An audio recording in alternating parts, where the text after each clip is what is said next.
Sige, sige.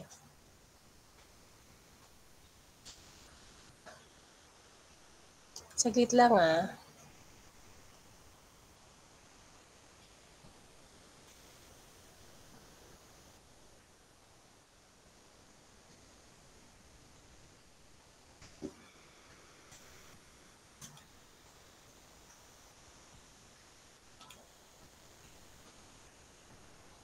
Ayan, may binago kasi ako yung sa slides. Tapos, PDF na kasi ito, hindi ko na mahanap yung PowerPoint. Tapos, medyo na bago yung text. Hindi ko alam kung bakit. But anyway. Tapos, bigla ko nakita yung totoong PowerPoint slides. Nakakainis. Kaya, yung PowerPoint slide na lang. Kasi pumangit yung font ng PDF eh. Doon na-edit ko na naman na yung PDF. Ay, sige, present ko na ulit ha. And then I'll tell you if you have to start recording.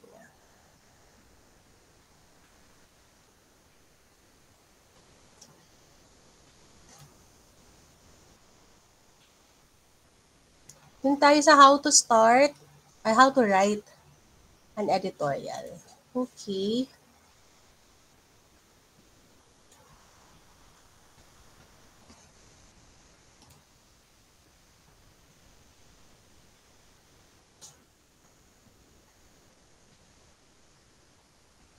Here. Alright, so how to write an editorial.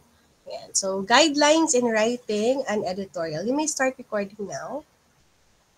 So, this will be lesson 3, how to write an editorial as well as the guidelines.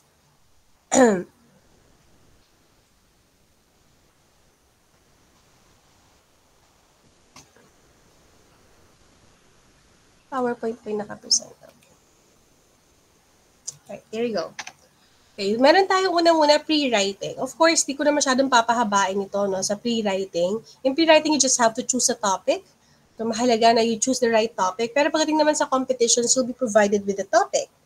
But if you will be starting your publication na meron kayo mamimili ng mga topics to include in your editorial page, of course, you can choose topics na of any issues, events, or phases appearing in the news, but what you have to do is to try as much as possible to make the editorial acquire the following values. Ibig sabihin, ito yung mga dapat hinahanap nyo.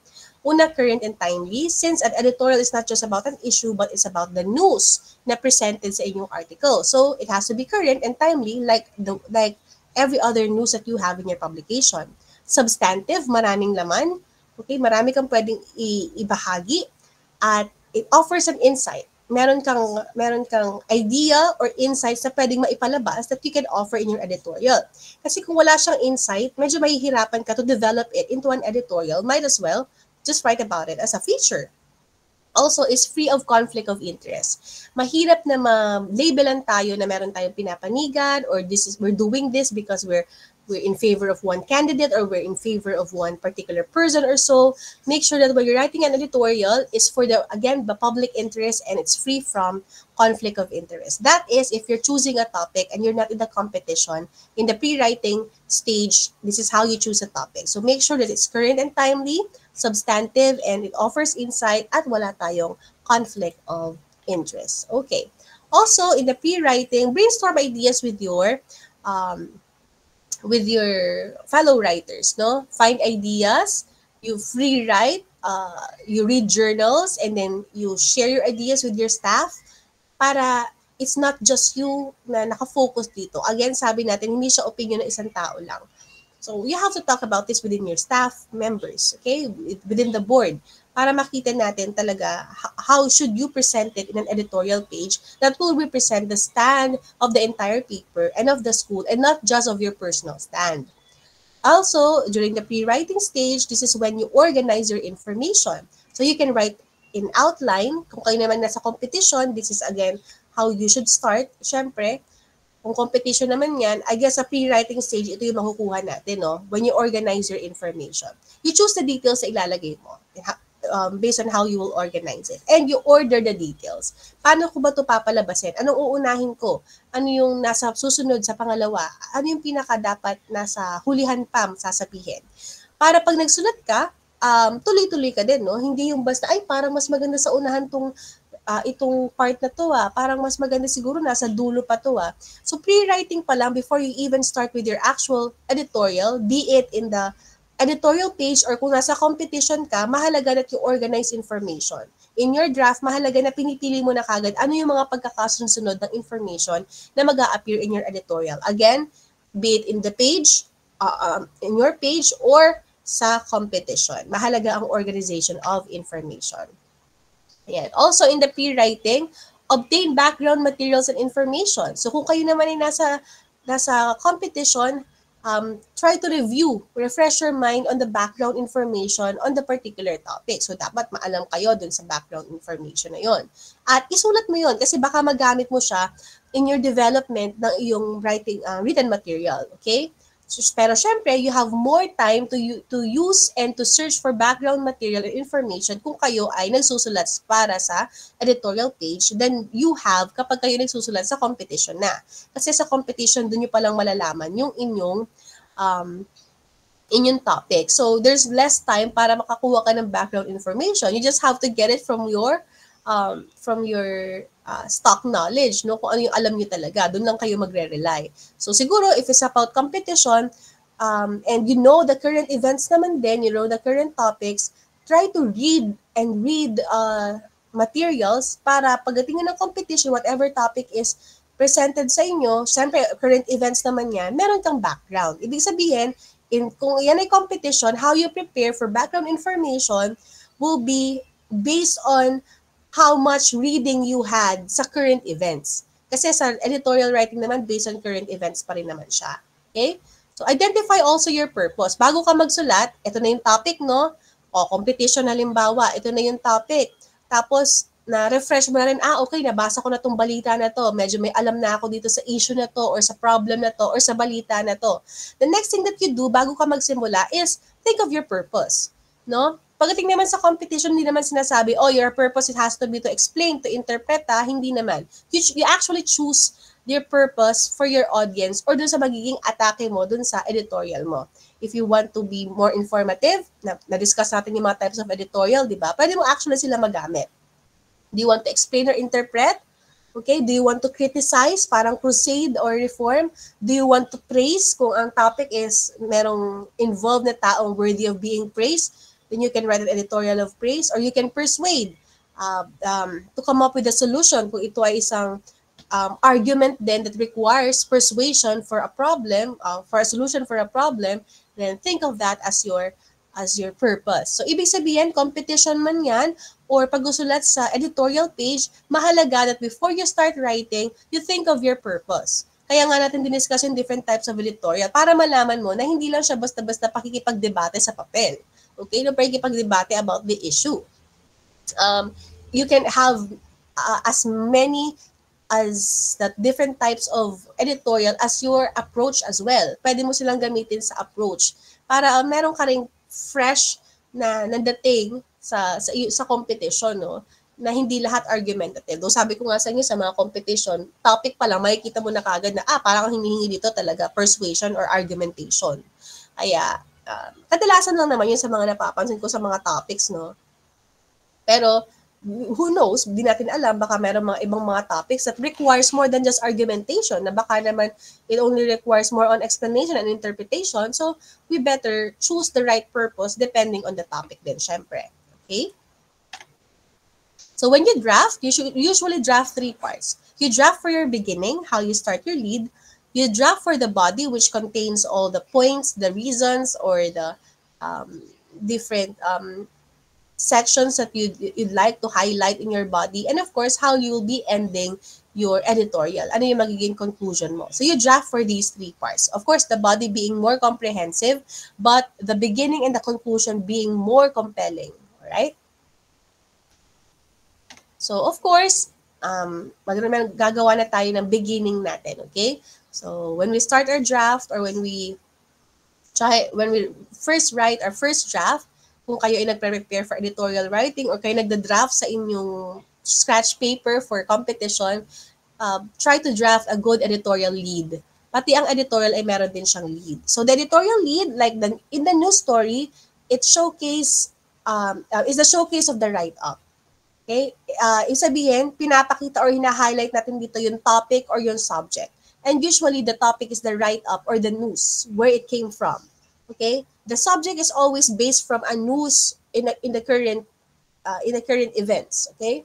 So, however, it is not considered the heart of the story unlike in the news. Sa news kasi, ang heart ng story is yung pinaka-lead natin or yung important answers to the crucial questions. In the editorial, yung ating lead is not the heart of the editorial. It's just your hook. Parang sa feature din siya, para siyang hook. At nagpapakita siya ng stand, okay, or ng iyong viewpoint regarding the issue or the topic or the subject. Pero still, the heart will be in the middle or sometimes at the end, where you are presenting your points, where you're presenting your ideas, or at the end, where you're presenting the very purpose of why you're writing, yung pinaka-pinapass on mo na judgment or moral judgment or persuasive attack mo doon sa article, okay? Again, sa editorial lead natin, yung beginning natin, it may not be the heart. The heart could be found at in the middle or at the end, okay? But it's important that you write a good editorial lead because it is how you'll be hooking your readers to read on and continue with your article. So how could we write a good lead? Remember that it must contain enough sparks. Okay? May sparks na ganyan. Okay? Yung parang, sabi nga natin may hook. To urge the readers to read the whole article. So a flat, a dull, and dragging lead will readily turn readers away. So, dapat gawin natin siyang, serious man yung dating ng editorial mo, gawin mo siyang it's as if very important to read on. Okay? Or makikita mo talaga yung pagiging firm mo when it comes to your opinion, if it's an argumentation, okay? If it's argumentative. Or makikita mo yung pagiging interesting niya by using a really hooking lead. Another thing about a lead ng editorial is it does not have to follow the traditional 5 Ws and 1 H. Hindi siya parang news na kailangan mag-provide ka ng important information about the news. Because it can also be as creative as you want it, okay? Because you have more freedom to display your creativity. Sabi dito, the editorial writer has more freedom to display your creativity, at least in the lead part, no? Than the news writer. Kasi sa news writer talagang we stick with the WH lead, the summary lead, no? Na ginagamit natin sa news writing, especially if it's a straight news. So, you're more free and you can do more things in the editorial lead than you can in the news lead. So, opening statement must be brief. AC lang siya dapat. Hindi siya dapat sobrang haba. It may consist only of the news. Pwede siyang parang news-based na kung ano yung parte ng news na binabalita dito that you'll be writing an editorial on. Yun lang ang laman. Pero pwede rin naman, could be other things, okay? Pwede rin siyang topic or problem being taken up. Pero pwede rin siyang these following things, okay? Ano yung mga possible pang pwedeng maging lead? Una, ulitin ko ha. Pwede siyang maging parang news peg.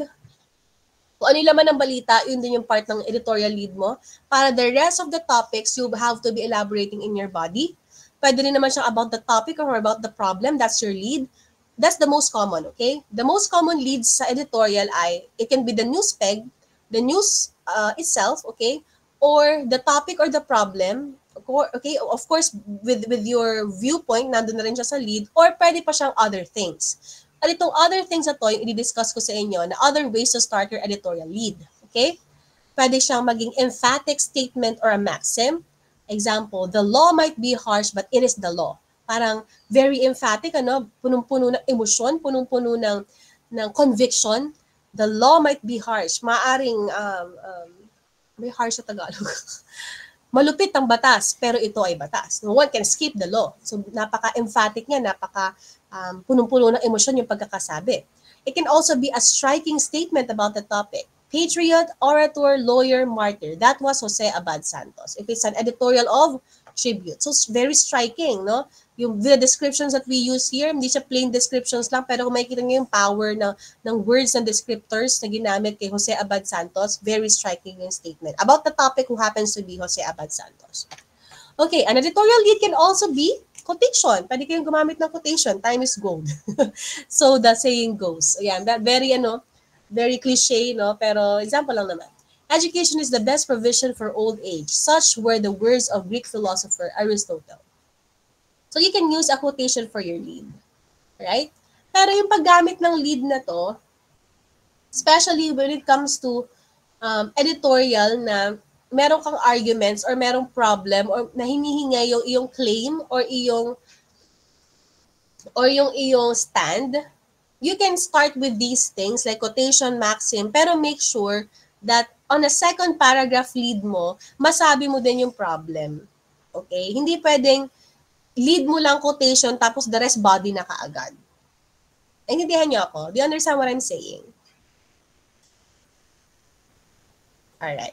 The bottom line is na sinasabi ko, kapag sa editorial, and especially in competitions, na kadalasan, again sa competitions, kadalasan, may issue tayo na ina-address, tapos one side, two side. Nakakalungkot, kadalasan ganun talaga sa competitions eh. Okay? The common lead ay, ang sinasabi nga natin, babanggitin mo yung news or the topic, or babanggitin mo yung problem, and sasabihin mo yung stand mo. As direct as that. Pero sabi nga natin, pwede kang mag-play with editorial lead na bago mo sabihin yung topic or yung problem and your stand to the issue regarding the news, pwede ka pa rin namang mag-start with a maxim, a striking statement, or a quotation. But your editorial lead cannot be plainly made of just a maxim, a statement, or a quotation.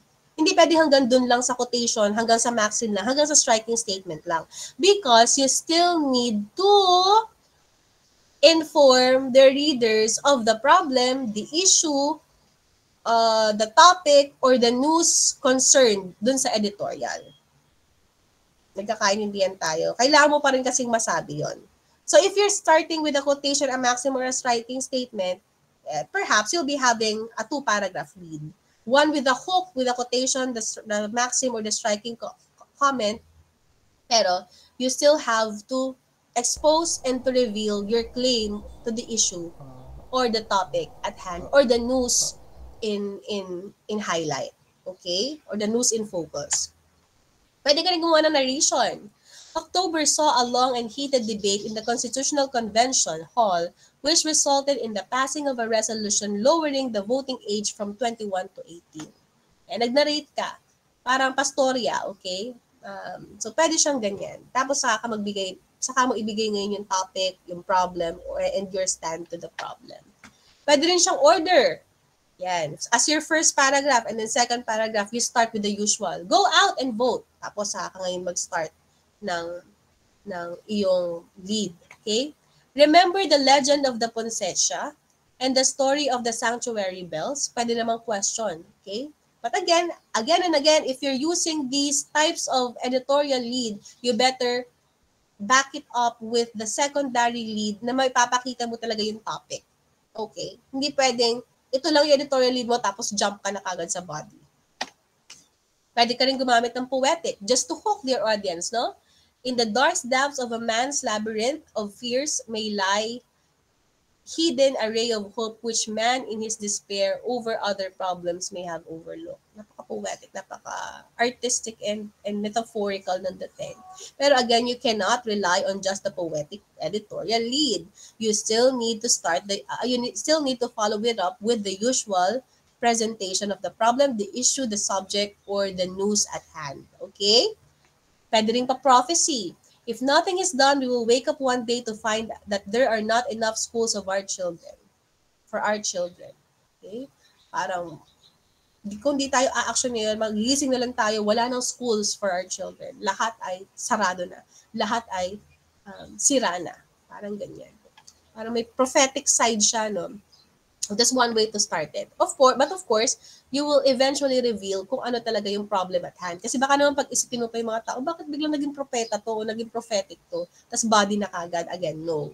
These could be possible starts, but always back it up and follow it up rather with the usual presentation of the subject, the topic, the problem, and the stand. Reaction. Never has the government been so concerned with labor as it is now. Yeah, parang nagre-react ka. Mixture of facts and opinion. If it is encouraging to know that students would rather take active part in school affairs than remain onlookers. So, meron kang facts and at the same time, you gave your opinion. Ito yung sabi ko sa inyo na pwede siyang news peg. This year's NCEE results in VHS need looking into. Para siyang pabalita. But note that the type of lead to use depends upon the nature and purpose of the editorial.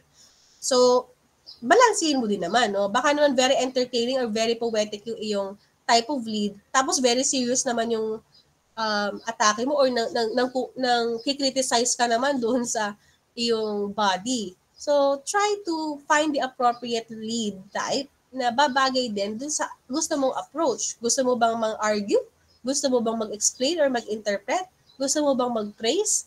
Gusto mo bang magbigay ng solusyon? So, think of a better editorial lead na magmamatch doon, magko-complement doon. Wag lang yung makaisip ka lang na, parang maganda tong lead na to, ganito nga ako mag-start and so on. Pero hindi naman siya bagay sa the rest of the editorial article, di ba? So, think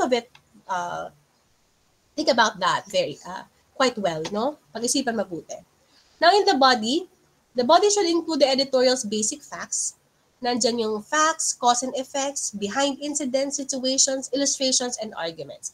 Especially kapag sa competition na is about an issue that requires your argument or kung side mo or yung stand mo, dito naglalaman sa body yung reasons for that and your opinion. Okay?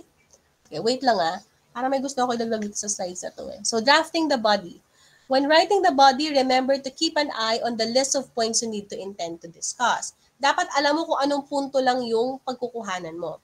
Ako, when I write the body or when I draft the body, I limit it to 2, 3, mahaba na yung 4, sobrang haba na ng 4, na points na gusto kong iparating doon sa issue at hand or sa topic at hand.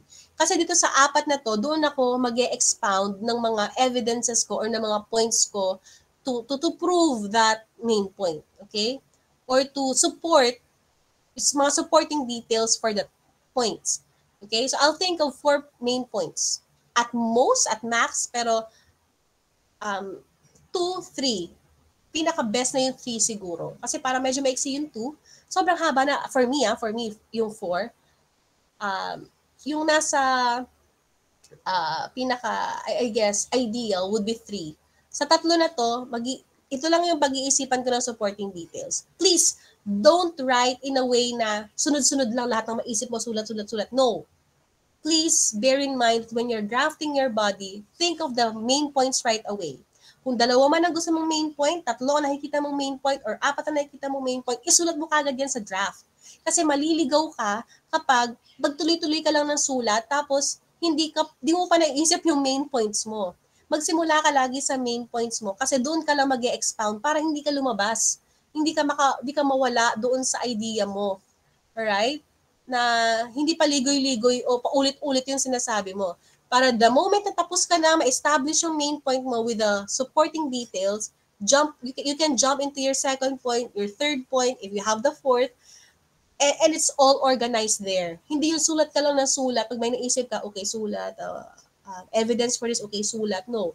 Ang mag-e-end up ka doon na i-revise mo ulit siya kasi you have to reorganize and move one sentence to another part and so on, rewrite this sentence and so on. Pero kung nakahanda na kagad yung 4 main points mo, 2 main points, 3 main points mo, doon ka na lang magpo-focus And once you're done with each point, you can move on from one to the next. Okay? Write without worrying whether the wording of each sentence is perfect. Huwag mo muna isipin yun. Sa dulo mo na pag-isipan. Okay? Leave plenty of room for the writing. And when you're closing the editorial, the last part drives home the final important thought or direction. Again, the body could be the heart and also the conclusion can also be the heart. Okay? The conclusion may be in the form of advice. Pwedeng pa-advice, pwedeng pa-challenge. You're challenging them, you're giving them something to think about. You can give them a command, utusan mo sila. Give them a strong command, or just a summary, rounding out, or a simple summary. Okay. So when you close the editorial, if the editorial must have an impelling lead, syempre, dapat it also has a good ending. That one that it could literally clinch the ball game. Ibig sabihin, yung talagang mapapaturn mo yung table na, okay, ito talaga uh, yung sagot dito, or ito talaga yung solution dito, or ito talaga yung dapat na side, or ganito, ganyan. Pero again, sabi ko nga, don't force yourself into, don't force your idea to people na ito dapat ano nila. You just pass it on to them and let them decide. The writer must remember that the most emphatic positions are the beginning and the end. Okay? So, focus there. Paano ka mag-close? Pwedeng proverb. Savage sentences ought to be deplored, but there is only one safe rule to follow when traveling abroad. When in Rome, do as Romans do. Ano yung proverb dito? Ito. When in Rome, do as Romans do. Okay? So, ibig sabihin, kapag nagta-travel ka, when in Rome, do as Romans do. Ibig sabihin, do what locals will do. Okay? You can't, um, there's no better and safe way to do when you're traveling than doing what most of the locals do. Hindi mo pwedeng i-impose na, Pilipino ako ganito kami Pag nagpunta ako sa ganyang bansa, dapat ganito pa rin ako kasi Pinoy ako. No. Makuhuli ka o mapapahama ka sa bansang pinagpupuntahan mo. So, you can end with a proverb like this, a proverb, do as Romans do. Kasabihan. Okay? Quotations, ayan. So, di ko nababasahan yung quotations. Pwede ka mag-end with a quotation. Pwede ka mag-end with an advice. We must always be on guard against these lawless elements, like an advice. Okay? Comparison, pwede ka mag-compare. Other countries were able to save their forests by buying our exported logs. For a few $1,000s, we are practically selling them the environs of future generations of Filipinos. Okay. Contrast. Something that's contrasting na kasi pag nagbigay ka ng contrast, it marks, it sets some mark na talaga matatandaan or something na tatatak Okay, societal reforms cannot indeed make a headway if more privileges are piled up for a few while the great majority of the population become more onlookers. So yung contrast ng privileged people, the more privileged ones, and the ones who are the great majority na taga-masid lang. Okay? Crusading. Okay? Provide a solution. Mag-crusade. Para kang nagbibigay ng reform. Get out and vote. Yan. Pwede kang close sa editorial using that. Napansin niyo, pwede siyang gamitin lead, pwede rin siyang gamitin conclusion. And pwede namang pa-argumentative. You show your argument. No? We therefore urge the police, the local governments, the BIA, and the courts to crack down hard on dog thieves. In the old American West, horse thieves are lynched. We are not advocating the same punishment for dog thieves, but they should be treated as criminals, not as mere pranksters. If we don't, our moral values will certainly go to the dogs. So kitang-kita mo yung arguments niya talaga. Ano ang argument niya? His main point is that these dog killers or dog thieves should be treated as criminals, hindi lang pranksters, because that's a crime.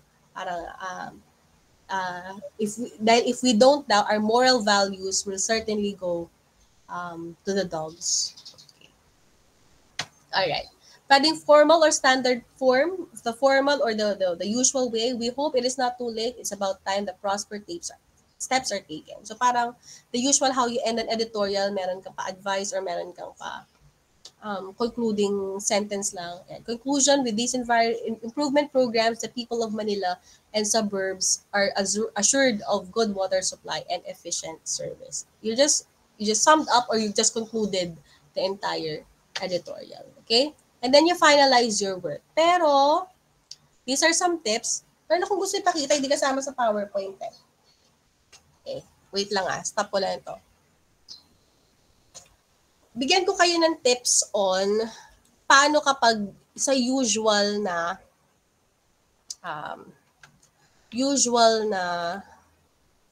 this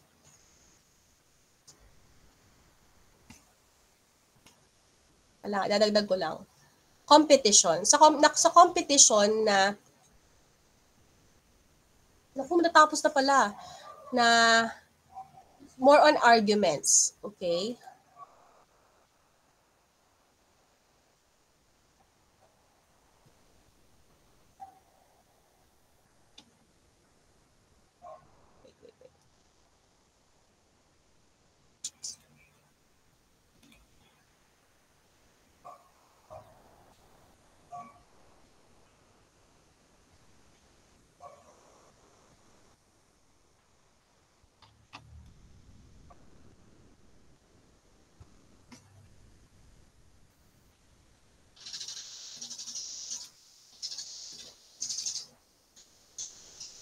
Sige, ganito na lang. Sa paper ko na lang. Hindi ko na pa siya madadagdag sa PowerPoint kasi baka magtagal tayo. Wait. Natapos na. Sorry. Window. Home tab. Editorial. Alright, here. Nabasa? Saan ba yun? Okay. Ayan. So, kung kadalasan kasi sa competition, merong argument, meron siyang parang stand, di ba laging may issue? Napapansin niyo yun sa mga sumasali sa editorial writing? Kadalasan issues ang lumalabas. So kung issues, sorry, bakit na-print?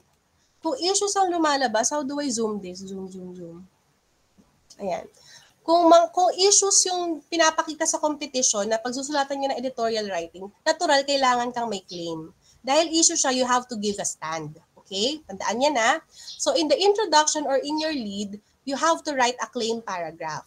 So the purpose is to present your position or opinion clearly because in competitions na kailangan mong mag-side sa isang issue or mag-side sa isang position, dapat makita yon sa iyong lead paragraph. So again, you can start with the other types of leads na pinakita natin kanina, no?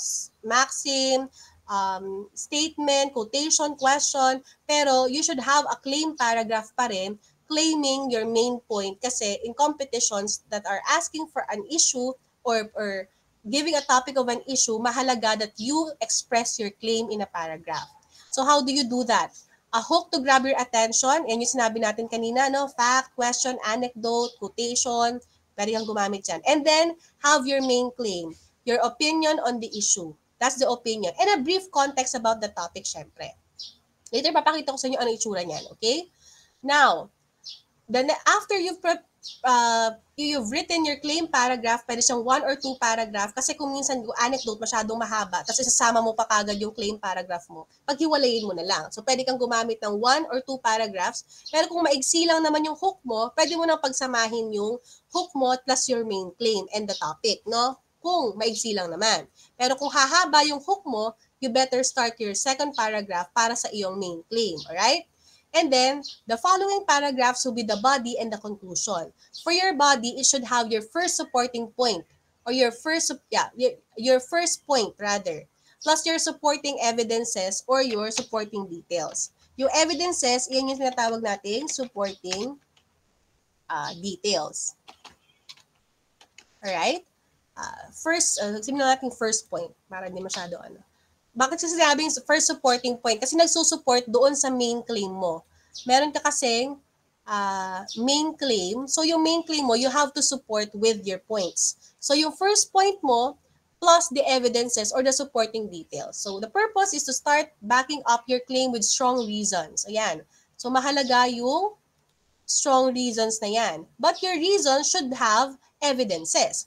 Your first main point that supports your claim. Your evidences should be data, examples, expert opinion, or real-life scenarios. So, never move on to your second supporting point until ma-provide mo yung evidences for your main point na nagsusupport ng iyong main claim. So, pwede ka na mag-third paragraph. Your third paragraph is or third or fourth paragraph mo is your second main point plus, again, supporting details or evidences. So, strengthen your argument further, right? Include your second point and evidence again. Pwede ka mag-add ng third point or fourth point for longer editorials. Pero, again, 2 or 3 na doon na yung pinaka kadalasan talaga. Okay? And then you should have a counterclaim or rebuttal paragraph. Ano po itong counterclaim plus rebuttal? The purpose is to show awareness of opposing views and defend your stance. Ay, ang counterclaim kasi is, di ba meron kang claim? Your main claim in your first paragraph is your own stand. Ibig sabihin, kung meron kang claim, and it's an issue of A and B, merong point din yung letter B. Tama ba?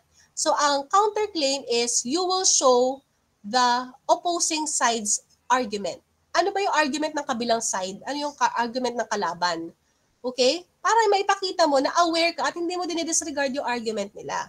It's a good point for an editorial na para makita na hindi kayong basta blinded ka lang sa point mo na point mo kung point mo lang yan. Wala kayong magagawa. Ito ang aking stand. Di ko kayo pinapakinggan. It is to show in your editorial that you are aware of their point. na aware ka sa pinaglalaban nila. But it's also important that you back up the counterclaim with your rebuttal na para sasagutin mo yung counterclaim nila na okay, aware ka dun sa point nila pero ito ang panlaban ko pa din. You get that? A rebuttal is why it's flawed, why the counterclaim is flawed or less convincing than your position. And lastly, your conclusion. But your conclusion has to be a call to action also. Remember, it is an issue. Sa competitions, mostly issues yan pinaglalaban nila. Pero don't stop with just proving your point to be real and to be correct with your arguments sa third, fourth, fifth paragraph mo. Your conclusion does not just need to be to reinstate your main claim, but it's better if you can call for action. Okay? So wrap up your editorial with an impact, restate your main claim, summary or main points, and what's very important is, again, sabi natin, what makes an editorial is you're calling for an action. A thought-provoking idea to leave with the reader. So ito yung example, bibigay ko na lang sa inyo yung example. Sasama ko na lang to sa handout, okay? So prioritizing student welfare amidst rising heat, the need for clear class suspension policies. Okay, pasensya na kasi ito nasa isip natin, ano? Dahil puro suspension ng classes. So, medyo debatable din siya. Kailangan ba talaga mag-suspend o pwede naman gumawa ng ibang action and so on. So, kung makikita nyo dito sa lead natin, nandyan yung issue. Pinakita dyan yung issue. Tingnan nyo. Nagbigay ka ng background. Ang background dyan, as temperatures soar across the Philippines, safety and well-being of students become a growing concern. That's the background. With the heat index reaching dangerous levels, many local governments have opted to suspend in-person classes. That's the filling in the background, right? Ngayon, ano ang issue? This has sparked debate on whether the Department of Education should implement a clear science-based policy regarding suspension or heat. Okay? Para medyo din nabanggit ito yung yung pinaka-claim, okay? There has to be the claim. Okay? So, kasi dapat to maging, magiging exercise sa inyo to. So, write your claim here. Express your claim. Ayan. So, ano magiging claim nyo dyan? Because you just cited the issue here, right? So, ano ang pwede nyo maging claim dyan?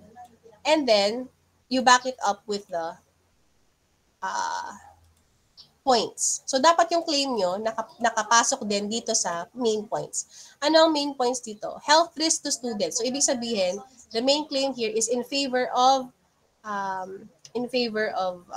implementing policy regarding suspension, all right? Or that policies should really be implemented. Health risk to students. First, the health risk pose a prolonged exposure issue. Ayan. So makikita mo may evidences. Okay? May reason ka, extreme heat directly affects the quality of learning. So ano ang evidences mo dyan? Studies have shown that high temperature reduces concentration and so on. Third point mo, disparity in resources among schools must also be considered. All right. So, ano yung mga evidences mo doon. Okay? And then the counterclaim concerns over disruption. Ano yung claim ng iba?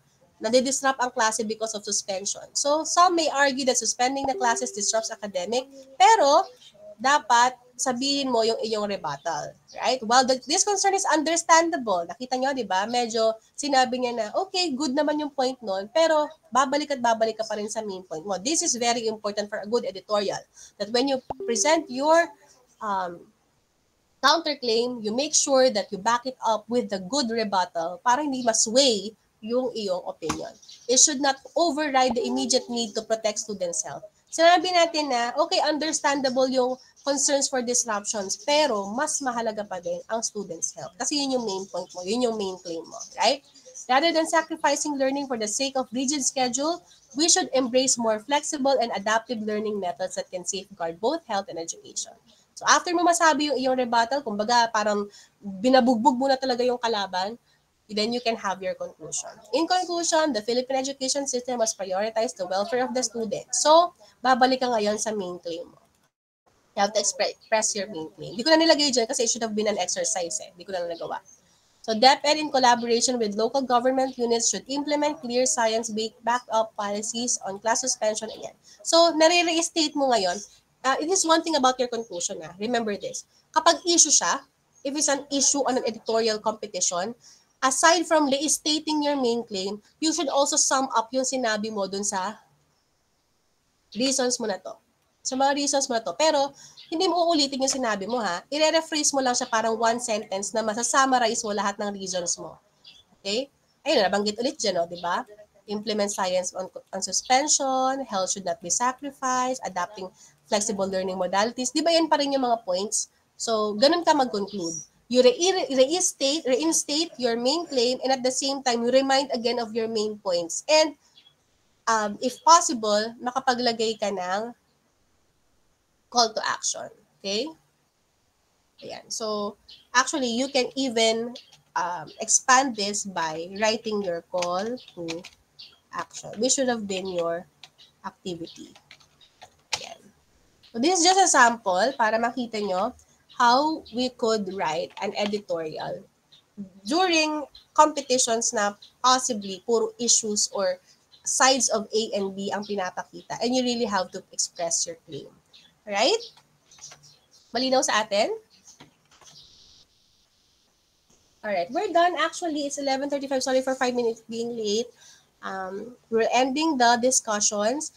Please record save the video recorded. 2 videos yan. Send to your classmates. Send din sa akin para isa-send ko sa kabilang section para next na lesson na kami, hindi na kami babalik dito kasi naka-record naman na yung discussion. Okay? So, may expose lang kayo ng konti sa 2D. I'll ask for your permission na may expose kayo sa kanila, yung inyong mga kakatuwang mga sagot ay pasensya na, pero booking kayo doon. Alright? Okay, bye-bye. And the recording now, and